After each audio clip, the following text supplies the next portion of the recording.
हम कर रहे हैं सिलेबस का अगला टॉपिक प्लीडिंग, ड्राफ्टिंग और कन्वेंसिंग का, जिसमें टॉपिक का नाम है मेमोरेंडम ऑफ सिविल अपील। देखो, कभी भी सुना है कि अपील फाइल की है? अपील फाइल का मतलब होता है कि ऑलरेडी कोई सूट चल रहा था और आप उससे सहमत नहीं हो, तो आपको उसको दोबारा से आप डालोगे ना, उससे रिलेटेड कोर्ट में क्वेश्चन, उसको अपील ही बोलते हैं। ठीक है, अ सिविल अपील। तो मेमोरेंडम ऑफ सिविल अपील क्या होता है और इसके क्या क्या पार्ट्स हैं? पार्ट्स बोले तो मतलब इसको फॉर्म करने के, इसको ड्राफ्ट करने के, लाइक इसमें इन्होंने बताया हुआ है कि मेमोरेंडम ऑफ अपील कुछ पार्ट्स में डिवाइड है। Formal part, material part, claim part. Normal सी बात है, फॉर्मल पार्ट वो हो गया जिसमें ऊपर फॉर्मेलिटी दिखा रहे हैं, जिसमें पार्टीज़ की डिटेल्स डाल रहे हैं, उसका नेम, एड्रेस, कहाँ का है, वर्सेस कौन है, ठीक है, दोनों पार्टी। और उसके बाद नीचे हम लोग डालेंगे कि अपील अंडर दिस सेक्शन, जिसकी डिक्री पास हुई थी लास्ट केस में इस डेट को, पास्ड बाय जो भी जस्टिस हैं उनका नाम, ठीक है, प्रॉपर सूट नंबर के साथ, और क्या वैल्यू थी, क्या फ़ाइन लगा आपका, या कुछ भी वो सब मेंशन करके आप अगला पार्ट शुरू करोगे, जिसमें मटेरियल फैक्ट आएगा। मटेरियल फैक्ट में आप मेंशन करोगे कि भाई ये इशू हुआ था, आपने इस बात का ध्यान नहीं रखा लास्ट जब हमारी ट्रायल चल रही थी, ट्रायल बोले तो जब प्रोसीडिंग्स चल रही थी, तब आप ये मेंशन करना भूल गए, या फिर आपने ये वाला एविडेंस नहीं देखा। तो ये सारा कुछ मटेरियल फैक्ट में डिफ़ाइन करते हैं। अगला है रिलीफ क्लेम। अब इन सब के बेस में आप प्लीज़ ये करा दो, रिलीफ मेंशन होता है, ठीक है, रिलीफ क्लेम।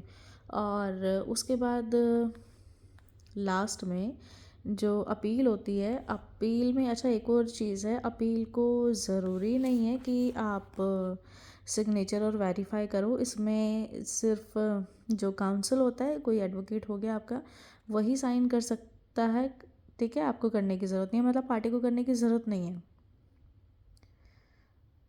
ठीक है, तो हम इसके बारे में डिटेल से पढ़ते हैं। इसमें पहला सिविल अपील के बारे में है, उसके बाद 2 पॉइंट्स उन्होंने और पूछ लिए हैं, क्रॉस ऑब्जेक्शन और क्रॉस अपील। कुछ खास नहीं है, पर पता ज़रूर होने चाहिए, दोनों में फ़र्क बहुत है। क्रॉस अपील का मतलब आप सही समझ रहे हो, जिस अपील के बारे में आपको ऑलरेडी पता है सॉरी ये वही अपील है। और अपील, क्रॉस अपील के केस में क्या होता है, क्रॉस अपील हो जाती है जब लास्ट प्रोसीडिंग में जो भी डिक्री मिली वो दोनों पार्टी के अगेंस्ट हुई, मतलब दोनों ही खुश नहीं है, सहमत नहीं है, तो दोनों अपनी अलग अलग अपील डाल लेंगे, दैट इज़ क्रॉस अपील। और जो क्रॉस ऑब्जेक्शन है, ये तो ऑब्वियसली अपोजिट पार्टी करेगी। मान लो किसी से रिलेटेड, मान लो पिटिशनर है, पिटिशनर ने ही पिटिशन डाली थी और वही मेन बंदा है जो केस लेके आया, और उसी के ही बिहाफ पे डिक्री पास हो गई, ठीक है, जजमेंट आ गई, तो क्रॉस ऑब्जेक्शन कौन करेगा? रिस्पोंडेंट, सामने वाली पार्टी है ना, अपोजिट पार्टी। तो क्रॉस ऑब्जेक्शन हो गया उसके लिए, ठीक है, उसमें एक पार्टी करती है और क्रॉस अपील दोनों पार्टी कर सकती है। सो जो क्रॉस ऑब्जेक्शन है वो रिस्पोंडेंट पिटिशनर के अगेंस्ट कर सकता है। और एक और इम्पॉर्टेंट चीज़ है यहाँ पे, अगर रिस्पोंडेंट के साथ को रिस्पोंडेंट्स भी हैं, और तो वो आपस में भी एक दूसरे के साथ कर सकते हैं, मतलब रिस्पोंडेंट को रिस्पोंडेंट के अगेंस्ट भी अपील डाल सकता है, ठीक है। तो चलो अब हम इसके बारे में और पढ़ते हैं। फॉर्मली अगर मटेरियल लिखना हो तो क्या लिखोगे? फॉर्मल पार्ट को डिफाइन करते हैं। इसमें हेडिंग और टाइटल आती है, इंट्रोडक्टरी स्टेटमेंट आती है, ठीक है, यही दोनों चीज़ बताइए, हेडिंग और टाइटल और इंट्रोडक्टरी स्टेटमेंट। अब देखो इसमें क्या पढ़ेंगे, हेडिंग एंड टाइटल को इन्होंने यहाँ भी बताया हुआ, जैसे in the court of district जज इलाहाबाद, ये आपका हेडिंग और टाइटल हो गया। सिविल अपील नंबर जो भी डाला है लेटेस्ट है ना, और कोर्ट में जो नंबर आएगा पुराने केस से रिलेटेड, मेन ये हो गया आपका पिटिशनर। और यहाँ मेंशन है इसका रेसिडेंट ऑफ 25 कटरा, और प्रॉपर एड्रेस वर्सेस रिस्पोंडेंट आ गया आपका, पूरी डिटेल। और जो इसके नीचे ये जो चीज़ लिखी है ना, appeal under section 96 of CPC, जो डिग्री पास हुई थी इतने में बाय दिस जज, तो ये हो गया अपना इंट्रोडक्टरी स्टेटमेंट, राइट, जिसमें ये सारा कुछ पता है, और जिसमें प्रिसाइडिंग ऑफिसर्स के बारे में हम लोग लिख रहे हैं, डेट, कोर्ट नेम, नंबर लिख रहे हैं केस का, ये सारा कुछ, ठीक है। और इसके साथ साथ अ कॉपी ऑफ डिग्री और ऑर्डर अपील्ड, जो भी लास्ट डिग्री थी उसकी कॉपी भी इसके साथ लगा देनी होती है, ठीक है। तो इंट्रोडक्टरी स्टेटमेंट भी पता चल गया आपको, हेडिंग और टाइटल भी पता चल गया, ठीक है।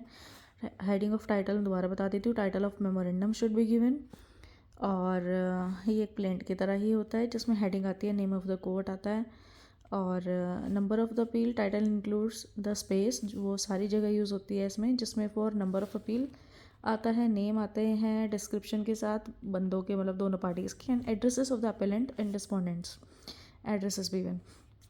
सो पहला फॉर्मल पार्ट हो गया, दूसरा है मटेरियल पार्ट, ठीक है। 3 पार्ट्स में ही है डिवाइड, ये फॉर्मल पार्ट हो चुका है हमारा, material part, and then relief claimed. Material part में चलते हैं, मैंने जो अंडरलाइन करी हैं चीज़ें यही ठीक है, मैंने ये सारा पढ़ लिया ऑलरेडी। मटेरियल पार्ट में क्या है, the material part contains the ground of appeal. Material part में ओब्वियसली अपील के ग्राउंड्स ही आएंगे कि क्यों अपील करना चाह रहे हो, उसके ग्राउंड्स मेंशन होंगे। The ground of appeal or the grounds, ये वही ग्राउंड्स है जिसके बेस पे ये डिग्री पास हुई थी, जिसको ऑब्जेक्ट किया गया है, ठीक है, या फिर अपील की गई है उससे, उसको। The grounds of appeal should begin with the word, कोई भी ग्राउंड ऑफ अपील बनानी है यहाँ पे वो बिकॉज वर्ड से होना चाहिए स्टार्ट। और अगर लगता है एनी, अगर देखो अगली लाइन की वाली इंपॉर्टेंट है जो मैंने आपको बताई थी, any mistake committed by the lower court, ठीक है, कोई भी लोअर कोर्ट ने ऑलरेडी मिस्टेक की थी ओब्वियसली, तभी तो हम अपील फाइल कर रहे हैं। इन वेइंग द एविडेंस और इन लॉ, या फिर कोई मिसरिप्रेजेंटेशन होगी ऑफ लॉ की to the facts of the case, या कोई भी मटेरियल इरेगुलरिटी हुई है, ठीक है, ट्रायल में, तो ये अच्छे ग्राउंड्स है अटैक करने के लिए अपील में, मेमोरेंडम ऑफ अपील में अपील बनाने के लिए, ठीक है। अगला, the mistake of the lower court should भी मटेरियल होना चाहिए, ऐसे ही नहीं कि कुछ भी लिख दो कि उन्होंने मेरे को इस तरह देखा था तो मैं अपील डाल रहा हूँ, तो मटेरियल होना चाहिए।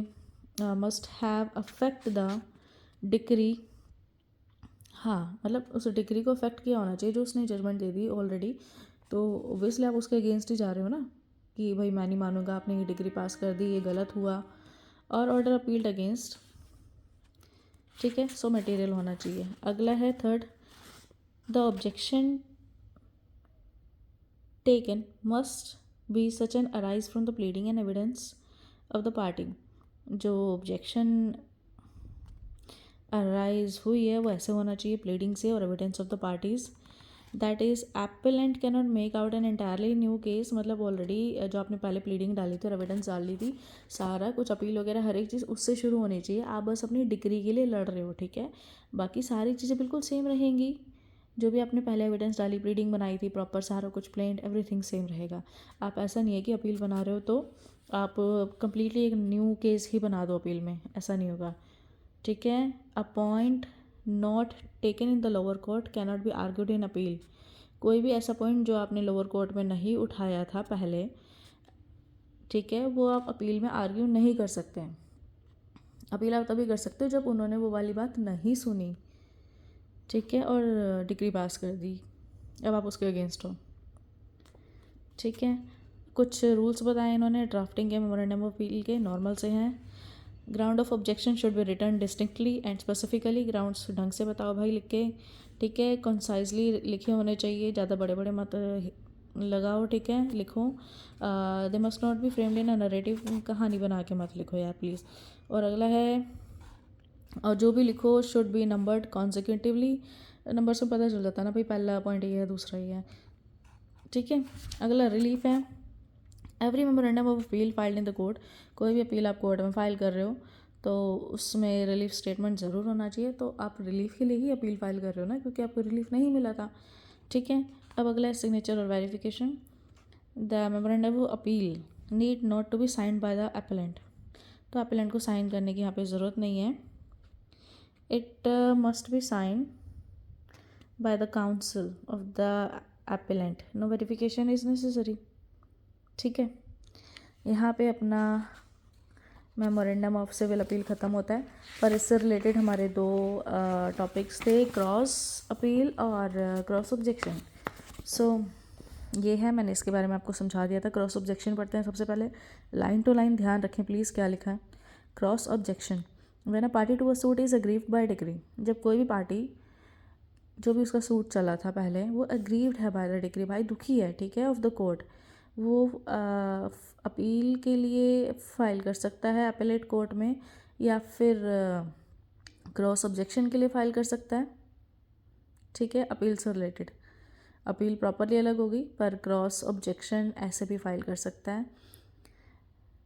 ठीक है, और हाँ ये देखो, the cross objection, third line, the cross objection can be filed with in 30 days. जैसे ही आपको अपील का नोटिस मिल जाए तो उसकी 30 डेज़ के अंदर आप क्रॉस ऑब्जेक्शन फाइल कर सकते हो। वो served on him as his counsel. हाँ, a cross objection can be filed by the respondent but only in the form of memorandum of appeal. Cross objection respondent file कर सकता है, but memorandum of appeal के through ही होगी। Normally आप appeal का आपको नोटिस मिल जाएगा तो आप देन क्रॉस ऑब्जेक्शन जो है फाइल कर सकते हो। ठीक है, अब ये छोटा सा केस था, मर्जी आपको याद रखो ना रखो, वेंकटेश्वर टू वर्सेस रामवर्मा, और ये 1950 का केस है। इसमें छोटी सी बात बताई गई थी और बहुत ज़रूरी है, पर that through a cross objection, अगर हम क्रॉस ऑब्जेक्शन कर रहे हैं तो उसके थ्रू वो can be filed against the appellant के अगेंस्ट भी फाइल हो सकती है इन एक्सेप्शनल केसेस। ठीक है, it can be filed against a co respondent as well, जैसा मैंने बताया था। आगे है, an appellant court can award relief in case of cross objection. एक एपेलेंट कोर्ट जो होता है अवॉर्ड कर सकता है रिलीफ क्रॉस ऑब्जेक्शन में, not only between the appellant and respondent, मतलब ऐसा नहीं है दोनों पार्टी के बीच में करेगा, बट रिस्पोंडेंट और कोरस्पोंडेंट के बीच में भी कर सकता है अगर इन दोनों के बीच में क्रॉस ऑब्जेक्शन फाइल हुआ हो तो। ठीक है, मैंने बताई थी ये बात ऑरली है ना बिल्कुल स्टार्टिंग में। The supreme court has ruled that a respondent can support a decree on any grounds which the court will uphold against him. Yes, देखो सुप्रीम कोर्ट ने बताया था कि रिस्पोंडेंट सपोर्ट कर सकता है डिक्री किसी भी ग्राउंड पे, मतलब रिस्पोंडेंट को माननी होगी वो डिक्री जो भी कोर्ट लेके आएगा अगेंस्ट हिम। अगला है क्रॉस अपील। क्रॉस अपील मैंने बताया था दोनों बंदे करेंगे आपस में, अगर दोनों बंदे ही एग्रीव्ड हैं। देखो क्रॉस अपील क्या है, when both the parties to a suit are aggrieved by the decree. दोनों ही दुखी हैं भाई, गलत डिसीजन दे दिया डॉक्टर ने, जज ने, I mean, through the different issues. ठीक है, both can file separate appeals against the decree, अलग अलग डिग्री अपील फाइल करनी है। Such appeal are called cross appeal which different from cross objection. हाँ, जिसमें कि एक बंदा ही अपील कर रहा था और उसमें रिस्पोंडेंट के थ्रू होता है, बट क्रॉस अपील यहाँ पे दो अपील फाइल की जाती है बाई ईच पार्टी। ठीक है, और वाइस वर्सा। तो यहाँ अपना क्रॉस ऑब्जेक्शन, क्रॉस अपील और appeal, memorandum of civil appeal ख़त्म हो जाता है। ठीक है, आगे नेक्स्ट लेके आती हूँ नए टॉपिक के साथ। तब तक thanks a lot for watching me. अगर लगता है आपको कि टॉपिक नहीं समझ आ रहा है या इस तरह मैं दिखा रही हूँ ऐसे मज़ा नहीं आ रहा, so just let me know. अभी मेरे खुद के एग्ज़ाम है तो मैं इतना ज़्यादा ताम झाम नहीं कर रही, पर kindly subscribe my channel so that मेरे को पता चलता रहेगा ना भाई तुम्हें मज़ा आ रहा है और मैं इसको और इम्प्रूव करूँ। Okay, thank you.